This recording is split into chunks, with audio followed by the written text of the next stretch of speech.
जय हिंद एवरीवन। आज है हमारी क्लास नंबर 2 जो कि होने वाली जीके जीएस की, और आपके सभी एग्ज़ाम एसएससी, रेलवे और भी जितने भी एग्ज़ाम हैं व्यापम, सभी के लिए इम्पोर्टेंट क्लास। तो चलिए शुरू करते हैं। पहला क्वेश्चन है इतिहास से। शांति निकेतन की स्थापना किसने और कब की थी? ये प्रीवियस ईयर क्वेश्चन है जो कि एसएससी सीजीएल में पूछा है 2024 में। रविन्द्रनाथ टैगोर ने जो है 1901 में शांति निकेतन की स्थापना की थी। शांति निकेतन भारत के पश्चिम बंगाल में स्थित है। रविन्द्रनाथ टैगोर ने वर्ष 1901 में शांति निकेतन की स्थापना करके यहाँ विद्यालय खोला, जिसका नाम जो है विश्व भारती विद्यालय था। तो आपको ध्यान में रखना है, विश्व भारती विद्यालय किसने खोला था? रविन्द्रनाथ टैगोर ने। रविन्द्रनाथ टैगोर जो है मणिपुरी नृत्य के शिक्षकों को शांति निकेतन में आमंत्रित करके इस नृत्य को बाहर लोकप्रिय बनाया, ये चीज़ भी ध्यान में रखना है। और यूनेस्को ने वर्ष 2023 में 41वां विश्व धरोहर स्थल घोषित किया था शांति निकेतन को। तो ये इंपॉर्टेंट फैक्ट्स हैं जो आपको ध्यान में रखना है। क्वेश्चन नंबर 2, निम्नलिखित में से किस संस्थान की स्थापना मृणालिनी साराभाई ने की थी, जो कि एक भरतनाट्यम और कथकली नृत्यांगना थी? तो अपना आंसर आ जाएगा दर्पण एकेडमी ऑफ परफॉर्मिंग आर्ट्स। दर्पण एकेडमी ऑफ परफॉर्मिंग आर्ट्स की स्थापना मृणालिनी साराभाई ने 1949 में अहमदाबाद, गुजरात में यह प्रथम भारत में प्रथम जो है नृत्य थिएटर और अकादमी थी। तो ये चीज़ आपको ध्यान में रखना है। मृणालिनी साराभाई एक प्रसिद्ध भरतनाट्यम और कथकली शास्त्रीय नृत्य की नृत्यांगना है। और भरतनाट्यम जो है तमिलनाडु और कथकली केरल राज्य का प्रसिद्ध शास्त्रीय नृत्य है। भरतनाट्यम जो है तमिलनाडु का है, ये चीज़ भी आपको ध्यान में रखना है। और कथकली जो है वो केरल का प्रसिद्ध नृत्य है। क्वेश्चन नंबर 3, कथक से संबंधित भारतीय शास्त्रीय नर्तक की पहचान कीजिए। तो कथक जो है रोहिणी भाटे जो है कथक से संबंधित है, जो कि उत्तर प्रदेश और उसके आसपास के क्षेत्र में प्रसिद्ध है। इस नृत्य शैली के लखनऊ, जयपुर और बनारस और रायगढ़ घराने जो है प्रसिद्ध हैं। ये चीज़ आपको ध्यान में रखना है। और कथक के जो है प्रमुख नर्तक रोहिणी भाटे, बिरजू महाराज जो कि इंपॉर्टेंट है, सोमनाथ नारायण, दमयंती जोशी, सितारा देवी, मालविका सरकार, बिंदादीन महाराज इत्यादि जो है कथक से संबंधित है। सरोदी सेखिया जो है वो आपको देखने को मिलेगा सत्रिय डांस से संबंधित। और केलुचरण महापात्र जो है वो मिलेंगे आपको ओडिशा से। तो ये फैक्ट आपको ध्यान में रखना है। क्वेश्चन नंबर 4, इंदिरा पीपी बोरा को किस भारतीय शास्त्रीय नृत्य में उनकी योगदान के लिए वर्ष 2020 में पद्मश्री से सम्मानित किया गया था? तो ये भी 2024 का जो है एसएससी का क्वेश्चन है। तो अपना आंसर आ जाएगा इंदिरा पीपी बोरा जो है सत्रिय नृत्य से संबंधित है, एक प्रसिद्ध शास्त्रीय नर्तकी है। और इनको जो है शास्त्रीय नृत्य में योगदान के लिए 2020 में पद्म श्री से पुरस्कार से जो है सम्मानित किया गया था। यह शास्त्रीय नृत्य के साथ साथ भरतनाट्यम और कुचिपुड़ी में भी प्रशिक्षित हैं। तो अपना आंसर आ जाएगा शास्त्रीय नृत्य। भरतनाट्यम मैंने बता दिया आपको तमिलनाडु में है, कुचिपुड़ी आंध्र प्रदेश का है, और कथक जो है उत्तर प्रदेश का है, शास्त्रीय नृत्य है। क्वेश्चन नंबर 5, यामिनी कृष्णमूर्ति निम्नलिखित में से किस नृत्य से संबंधित है? तो यामिनी कृष्णमूर्ति की बात करें तो ये जो है भरतनाट्यम से संबंधित है। यामिनी कृष्णमूर्ति का जन्म जो है आंध्र प्रदेश में हुआ था। और वह भरतनाट्यम से संबंधित तथा प्रसिद्ध भरतनाट्यम नृत्यांगना तथा शिक्षिका है। यामिनी कृष्णमूर्ति को जो है बहुत सारे अवार्ड भी मिल चुके हैं, जिसमें पद्मश्री 1968 में, पद्म भूषण 2001 में और पद्म विभूषण जो है 2016, और संगीत नाटक अकादमी 1977 में शामिल ये भी मिला है उनको। तो आपको ध्यान में रखना है। बाकी सत्रिय असम से, उड़ीसा से, और मोहिनीअट्टम जो है केरल का शास्त्रीय नृत्य है। ये फैक्ट जो हैं आपको जरूर एग्जाम में देखने को मिलेगा। निम्नलिखित शास्त्रीय नर्तकों में कौन ओडिसी से संबंधित नहीं है? तो ओडिसी से जो है किरण सहगल, कुमुदनी मोहंती और मायाधर राउत जो है ओडिसी से संबंधित है, लेकिन गीतांजलि लाल जो है वो नहीं है। तो किरण सहगल, कुम मोहंती और मायाधर राउत तीनों ओडिशा नृत्य से संबंधित है, जबकि गीतांजलि लाल एक भारतीय कथक नृत्यांगना और कोरियोग्राफर है जो कि जयपुर घराने से संबंधित है। तो ये आपको ध्यान में रखना है। क्वेश्चन नंबर 7, निम्नलिखित भारतीय शास्त्रीय नर्तकियों में से कौन जो है कुचिपुड़ी से संबंधित है? तो कुचिपुड़ी से जो संबंधित है वो है वेम्बती चिन्ना सत्यम। कुचिपुड़ी आंध्र प्रदेश का शास्त्रीय नृत्य है, जिसमें वेम्बती चित्ता सत्यम, यामिनी कृष्णमूर्ति, अपर्णा सतीशन और शोभा नायडू जी जो है कुचिपुड़ी से आपको देखने को मिलेंगी। भरतनाट्यम से सोनल मानसिंह, पद्मा सुब्रमण्यम और वैजंती माला ये जो है भरतनाट्यम से संबंधित है। और भरतनाट्यम कहाँ का शास्त्रीय नृत्य है? वो है तमिलनाडु का। निम्नलिखित में से कौन सी गैर आवश्यक जीवन प्रक्रिया है? तो गैर आवश्यक जीवन प्रक्रिया है वो है संचरण। पहला उत्सर्जन, पोषण और प्रजनन, ये तो इंपॉर्टेंट है, लेकिन जो संचरण है वो जो है गैर आवश्यक जीवन प्रक्रिया है। जीवों में पोषण, उत्सर्जन, प्रजनन, वृद्धि और श्वसन की प्रक्रिया होनी अति आवश्यक है। इसके बिना जो है जीवन निष्प्राण हो जाता है, लेकिन संचरण हो तो ठीक है, नहीं हो तो जीवन में संकट नहीं आता, इसलिए जो है एक गैर आवश्यक जीवन संचरण है।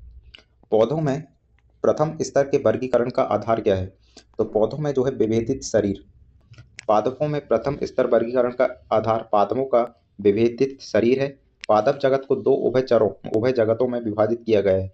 पहला क्रिप्टो गेम्स और सेकंड है फेनोरो गेम्स। तो ये चीज आपको ध्यान में रखना है। क्वेश्चन नंबर 10, पुष्प रहित पौधे होते हैं। पुष्प रहित पौधे जो होते हैं वो होते हैं क्रिप्टोगेम्स। पुष्प रहित पौधे क्रिप्टोगेम्स के अंतर्गत आते हैं, जिसमें थैलोफाइटा, ब्रायोफाइटा और टेरिडोफाइटा शामिल है। तो ये चीज आपको ध्यान में रखना है। क्वेश्चन नंबर 11, जेनेरो प्लांटेरम नामक किताब किसने लिखी है? तो जेनेरो प्लांटेरम नामक किताब जो है वो कार्ल लिनियस द्वारा संपादित की गई है। जेनेरो प्लांटेरम पुस्तक कार्ल लिनियम के द्वारा संपादित की गई थी। बेंथम एवं हुकर ने पादप जगत का वर्गीकरण दिया है और एंगलर और प्रेटल ने पादपों को फाइलोजेनेटिक के आधार पर वर्गीकृत किया है। तो ये चीज आपको ध्यान में रखना है। क्वेश्चन नंबर 12, निम्नलिखित में से कौन से पादप वर्ग में अप्रत्यक्ष जननांग होते हैं? तो ये जो है सभी में, ब्रायोफाइटा हो गया, थैलोफाइटा हो गया, टेरिडोफाइटा, सभी में जो है अप्रत्यक्ष जननांग होते हैं। पादप जगत में क्रिप्टोगेम्स में अप्रत्यक्ष जननांग पाए जाते हैं, यानी जननांग पूर्ण विकसित नहीं होते। इसमें अलैंगिक जनन खंडन, विखंडन, मुकुलन, बीजाणु गठन, पुनरुत्थान और एवं कायिक जनन के द्वारा नए जीवों की उत्पत्ति समसूत्री विभाजन के द्वारा होती है। इसमें सेक्स कोशिकाएं भाग नहीं लेती। तो ये फैक्ट भी आपको ध्यान में रखना है। क्वेश्चन नंबर 13, पादप जिनके शरीर जड़ों, तने तथा पत्तियों में विभाजित होते हैं तथा जल एवं अन्य पदार्थों के संबंध के लिए विशिष्ट ऊतक होते हैं, किस वर्ग में आते हैं? तो वो आएंगे टेरिडोफाइटा में। टेरिडोफाइटा वर्ग के पादपों में थैलस विभेदित होता है। यह मुख्यतः द्विगुणित बीजाणुरहित होता है। इसमें भ्रूण का विकास होता है और संवहनी ऊतक जाइलम या फ्लोएम पाए जाते हैं। तो ये चीज आपको ध्यान में रखना है। क्वेश्चन नंबर 14, फाइटस जो पादप जगत हैं वो खालिस्तान कहलाते हैं। तो ये जो है उभयचर कहलाते हैं।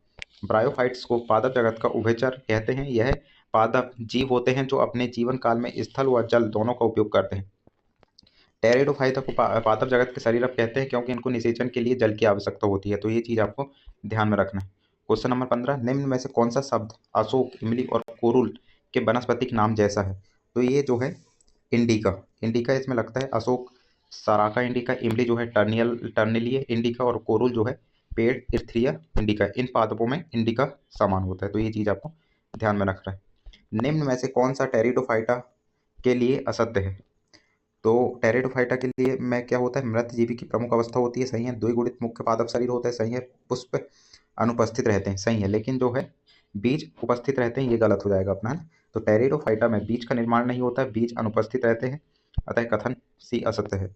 इसमें द्विगुणित बीजाणुरहित मुख्य अवस्था होती है। पुष्प अनुपस्थित तथा संवहनी ऊतक उपस्थित होते हैं। उदाहरण एजोला, मर्सिलिया और साल्विनिया आदि आपको देखने को मिलेंगे। आलू, टमाटर तथा बैंगन किस संघ की प्रजातियां हैं? तो ये जो है सोलेनस।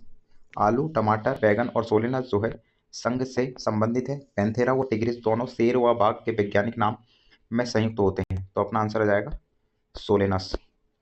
खालिस्तान, हरित लवक, धारी, साधारण थैलोइड, स्वपोषी व जलीय, ताजे व लवणीय जल होते हैं। तो ये हैं शैवाल थैलोफाइटा वर्ग के अंतर्गत आते हैं। ये हरित लवक युक्त, स्वपोषी व जलीय, ताजे लवणीय जल में पाए जाने वाले प्रकाश संश्लेषी जीव हैं। तो ये चीज आपको ध्यान में रखना है।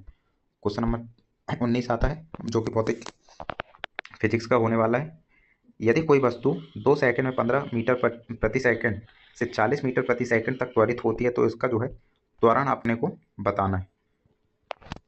तो त्वरण का सूत्र आपको पता होगा, v minus you upon T होता है।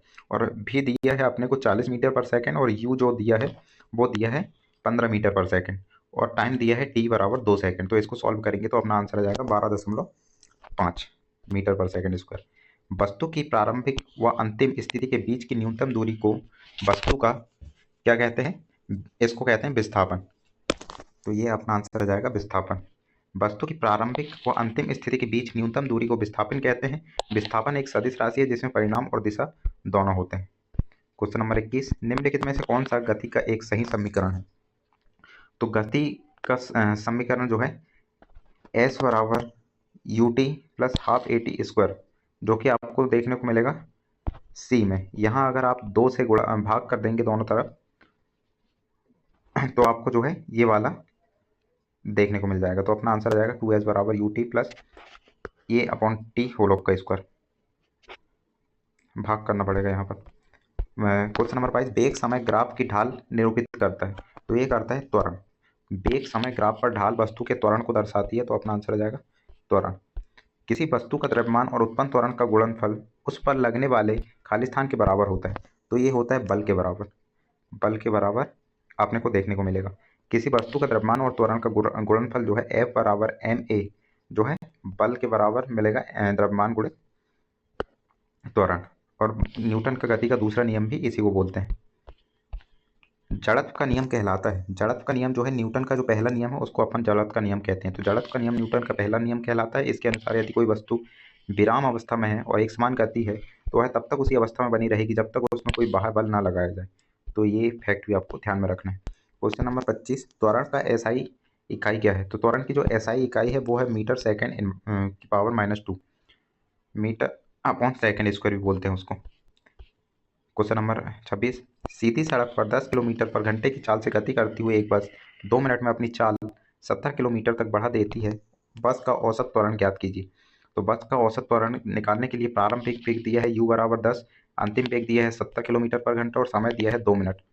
तो अपना जो त्वरण हो है अभी बताया मैंने, a बराबर v minus you upon T रखने पर अपना आंसर आ जाएगा 0.5 किलोमीटर मीटर।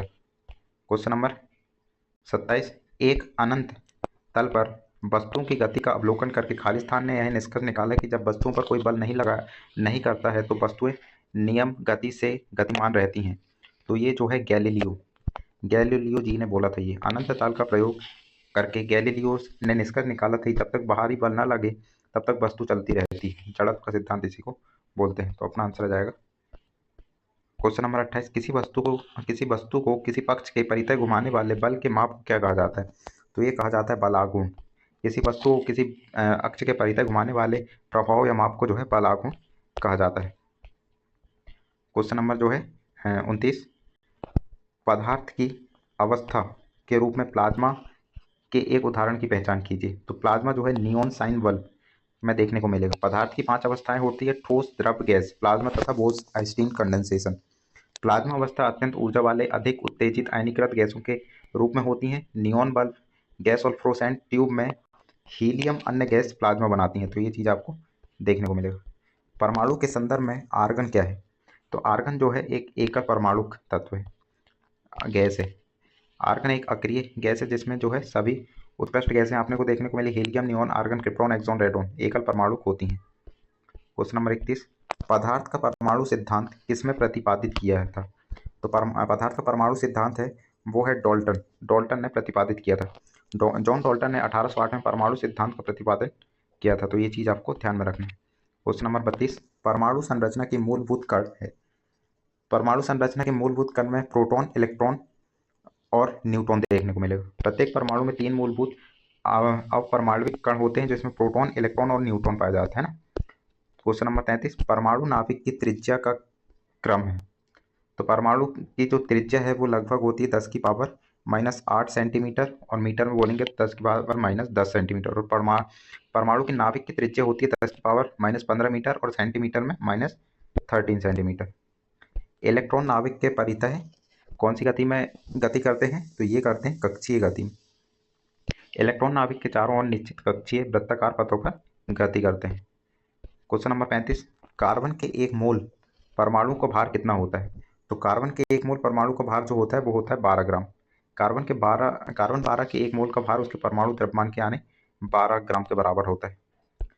क्वेश्चन नंबर 36, जब हीलियम परमाणु इलेक्ट्रॉन का त्याग करता है तब खाली स्थान बनता है, तो तब धनावेशित हीलियम आयन बनता है। इलेक्ट्रॉन का त्याग करने पर परमाणु पर धन आवेश आ जाता है और इसलिए हीलियम इलेक्ट्रॉन त्याग कर जो है धन आवेशित हीलियम आयन बनाता है। क्वेश्चन नंबर 37, निम्नलिखित में से किस अधिनियम के तहत मुसलमानों के लिए पृथक मताधिकार तथा पृथक निर्वाचन क्षेत्र की व्यवस्था का प्रावधान किया गया था? तो आपने सुना होगा मार्ले मिंटो एक्ट जो कि 1909 में आया था। उसी के समय जो है मुसलमानों के लिए सांप्रदायिक आधार पर पृथक निर्वाचन क्षेत्र की व्यवस्था की गई थी। तो अपना आंसर आ जाएगा भारत परिषद अधिनियम 1909। निम्नलिखित अधिनियमों में से किस अधिनियम के द्वारा गवर्नर जनरल परिषद में एक विधि सदस्य की अभिवृद्धि की गई थी? तो उस समय जो है 1833 का चार्टर एक्ट आया था कि अधिनियम के तहत जो है गवर्नर जनरल की कार्यकारिणी में चौथे सदस्य के रूप में विधि सदस्य को जोड़ा गया था। तो ये चीज़ आपको ध्यान में रखना है। क्वेश्चन नंबर 39, ब्रिटिश भारत में संघीय न्यायालय के विषय में सत्य कथन कौन सा है? तो प्रीवी काउंसिल की अपील की जा सकती थी उस समय। भारत शासन अधिनियम 1935 के तहत 1 अक्टूबर 1937 को संघीय न्यायालय की स्थापना हुई। इसके निर्णयों के विरुद्ध लंदन स्थित प्रीवी काउंसिल में अपील की जा सकती थी और यह अंतिम अपीलीय न्यायालय नहीं था। तो ये चीज़ आपको ध्यान में रखना है। क्वेश्चन नंबर 40, निम्नलिखित में से किस अधिनियम के द्वारा भारत में प्रांतों को स्वायत्तता प्रदान की गई थी? तो भारत सरकार 1935 के अंतर्गत जो है भारत के प्रांतों को 1935 के द्वारा प्रांतों में द्वैध शासन समाप्त कर जो है स्वायत्तता लागू की गई थी। तो ये फैक्ट भी आपको ध्यान में रखना है। क्वेश्चन नंबर 41, प्रथम केंद्रीय विधानसभा का गठन कब किया गया? प्रथम केंद्रीय विधानसभा का गठन जो है 1921 में। भारत सरकार अधिनियम 1919 के तहत जो है 1921 में प्रथम केंद्रीय विधानसभा का गठन किया गया था, जिसके प्रथम अध्यक्ष फ्रेडरिक वाइट थे। निम्नलिखित में से कौन सा सर्वोच्च कानून है? तो भारतीय संविधान जो है सर्वोच्च कानून, हमारे देश का जो है मौलिक एवं सर्वोच्च कानून है, जिसमें अन्य सभी कानून अपनी शक्ति प्राप्त करते हैं। तो ये चीज़ आपको ध्यान में रखना है। भारत का संविधान खालिस्तान द्वारा हस्तलिखित है। तो प्रेम बिहारी नारायण रायजादा द्वारा हमारा भारत का संविधान हस्तलिखित है। भारत का मूल संविधान प्रेम बिहारी नारायण रायजादा द्वारा सुंदर सुलेखन शैली के हाथ में लिखा गया था। ब्याज दर और मुद्रा की मांग के बीच का क्या संबंध है? तो प्रतिलोम संबंध है। ब्याज दर बढ़ने पर मुद्रा की मांग कम हो जाती है और ब्याज दर घटने से मांग बढ़ती है। इनके बीच एक इन्वर्सली प्रोपोर्शनल संबंध है। ये चीज़ आपको ध्यान में रखना है। भारत की जनगणना की परिभाषा के अनुसार एक सीमांत श्रमिक वह व्यक्ति है जो खालिस्तान काम करता है। तो एक वर्ष में 183 दिनों से मतलब इतने दिनों तक वो काम करता है, इससे कम जो है। मुख्य श्रमिक जो होता है वो 183 दिन या उससे अधिक काम करता है और जो सीमांत होता है वो 183 दिन या उससे कम काम करता है। तो ये चीज़ आपको ध्यान में रखना है। निम्नलिखित में से किस वस्तु को आर्थिक प्रक्रिया में और परिवर्तन की आवश्यकता है? तो मध्यवर्ती माल में। मध्यवर्ती माल वह वस्तु है जिनका उपयोग अन्य वस्तु के उत्पादन प्रक्रिया में कच्चे माल के रूप में किया जाता है। क्वेश्चन नंबर 37, भारत में नेशनल इनकम राष्ट्रीय आय की गणना के इतिहास के संबंध में निम्नलिखित में से कौन सा कथन सही है? तो इसमें जो है दादा भाई नौरोजी ने भारतीय अर्थव्यवस्था को 2 भागों में विभाजित किया था, एक तो प्राथमिक क्षेत्र और एक द्वितीयक क्षेत्र। दादा भाई नौरोजी ने 1867 से 68 में पहली बार प्रति व्यक्ति आय बताया था, जो कि 20 रुपये था, और उन्होंने अर्थव्यवस्था का प्राथमिक एवं द्वितीयक क्षेत्रों में विभाजन नहीं किया था।